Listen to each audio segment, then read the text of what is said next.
যি কৰ্মাই ভোটগ্ৰহণ কেন্দ্ৰৰ পৰা ইতিমধ্যে যি শক্তিশালী প্ৰাৰ্থী হিচাপে প্ৰকৃত হোৱা AIUDFৰ আমিনুল ইছলাম ইতিমধ্যে ভোটদান কৰি তেখেত ওলাই আহিছে।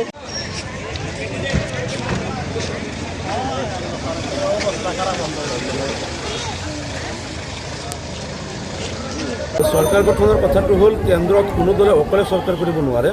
আমি দেখিছোঁ বিগত 20-25 বছৰত কেন্দ্ৰত যিমান চৰকাৰ হয় তাত 20-25টা 30টালৈকে দল মিলি কৰিব লাগে।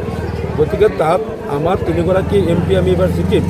গতিকে কেন্দ্ৰত যিকোনো সমীকৰণত এনেকুৱা হৈ যাব পাৰে যে এজন সাংসদ থকা এটা দলে বা 2গৰাকী প্ৰতিনিধি থকা 3গৰাকী প্ৰতিনিধি থকা দলবিলাকৰো কেতিয়াবা যথেষ্ট গুৰুত্ব বৃদ্ধি পায়। কাৰণ কেন্দ্ৰত যিহেতু সান্মিহনী চৰকাৰ হ'ব, অকলে চৰকাৰ গঠন কৰিব পৰা দল ভাৰতত বৰ্তমান নাই আৰু কেতিয়াও কৰিব নোৱাৰে। গতিকে সেই কথাবিলাক চৰকাৰ গঠনত এবাৰ আমি দেখিছোঁ আবুল ফজল গোলাম ওছমানী যেতিয়া UMFৰ পৰা অকলে আছিল, এটা ভোটৰ কাৰণে বাজপেয়ী চৰকাৰ পতন ঘটিছিল। তেওঁ বাজপেয়ী চৰকাৰৰ সপক্ষে ভোট দিলে চৰকাৰ ঠিকেই গ'লে হয়। গতিকে সেই কথাবিলাক ফেক্টৰ নহয়। আটাইতকৈ ডাঙৰ কথা হ'ল যে ৰাইজে বিচাৰে যে আমাৰ লোকেল কেণ্ডিডেট হওক, যিজন কেণ্ডিডেট যদি 400-500 কিলোমিটাৰ দূৰৰ পৰা কোনোবা কেণ্ডিডেট হয় ৰাইজে মানি ল'ব নোখোজে।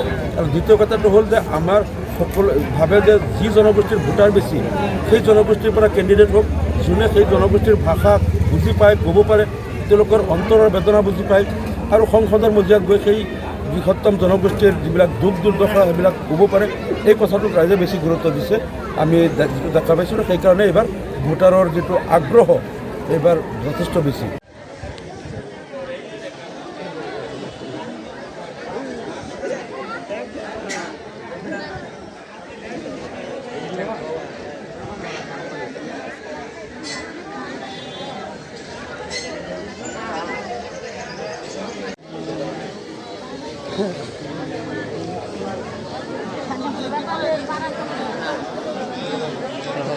যি কৰ্মাই ভোটগ্ৰহণ কেন্দ্ৰৰ পৰা ইতিমধ্যে যি শক্তিশালী প্ৰাৰ্থী হিচাপে প্ৰকৃত হোৱা AIUDFৰ আমিনুল ইছলাম ইতিমধ্যে ভোটদান কৰি তেখেত ওলাই আহিছে। চৰকাৰ গঠনৰ কথাটো হ'ল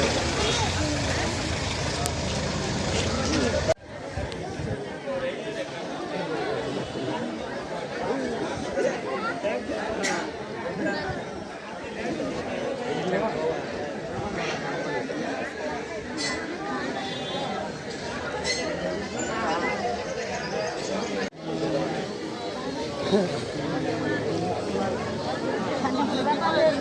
যি কৰ্মাই ভোটগ্ৰহণ কেন্দ্ৰৰ পৰা ইতিমধ্যে যি শক্তিশালী প্ৰাৰ্থী হিচাপে প্ৰকৃত হোৱা AIUDFৰ আমিনুল ইছলাম ইতিমধ্যে ভোটদান কৰি তেখেত ওলাই আহিছে।